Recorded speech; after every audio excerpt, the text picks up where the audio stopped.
1, 2, 3, 4, 5, 6 magnesium alloy specially configured plates. This thing's the size of a nice-sized shoebox.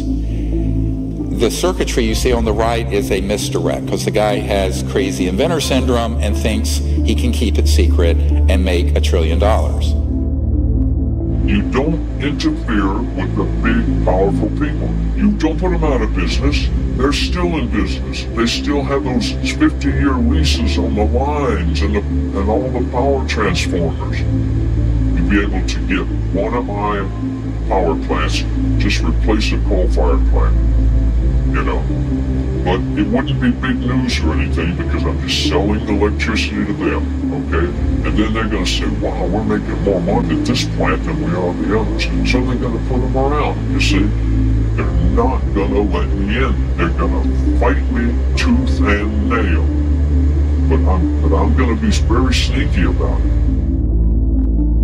This thing, for 3 years, had been sitting in this, near a chicken coop in his backyard out in the desert, putting out 3 kilowatts of power continuously, and we cranked it up to 5 kilowatts. No input power. And it's running off the magnetic flux of the space around it that he can tune to any place on the earth so it's correct, and boom. This thing, solid state, no moving parts. We just saw this. But he's a textbook case of making every wrong decision. Tried to patent it. Well, you'll see in a moment what happened. He ended up getting put in prison for a week. He has had sabotage, death threats, murder of people around him. Yeah, I spent 8 days in that jail. When I went before the court, the judge said, come here, Doug. He says, read this. You sign it, you go home. You don't sign it, you go to jail. And all it was is I will not ever in my lifetime, ever, through me or anyone else, if anybody else was manufacturing these, I'll go to jail. And here's the secrecy order he was slapped with. But look at the date.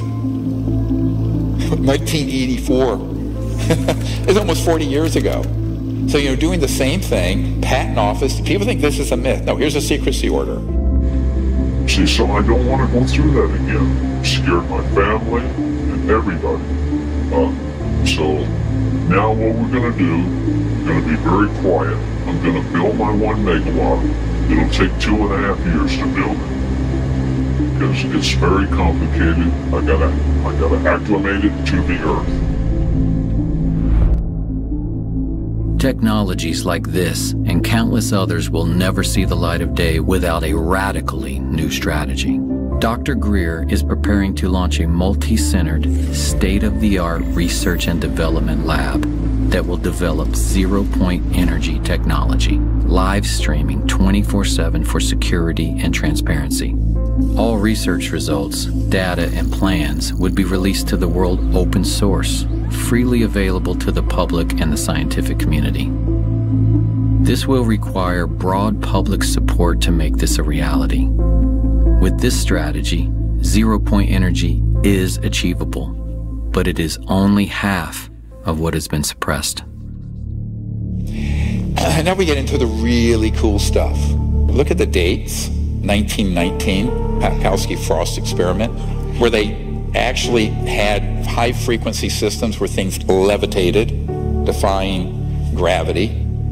And then T. Townsend Brown, and he had very high-voltage systems, electrogravitic, they call it, where high voltage would cause this lift effect and would actually create, if you will, a bubble, an electromagnetic field that would allow an object to move at enormous speeds and free of the forces of gravity, what's called gravity control.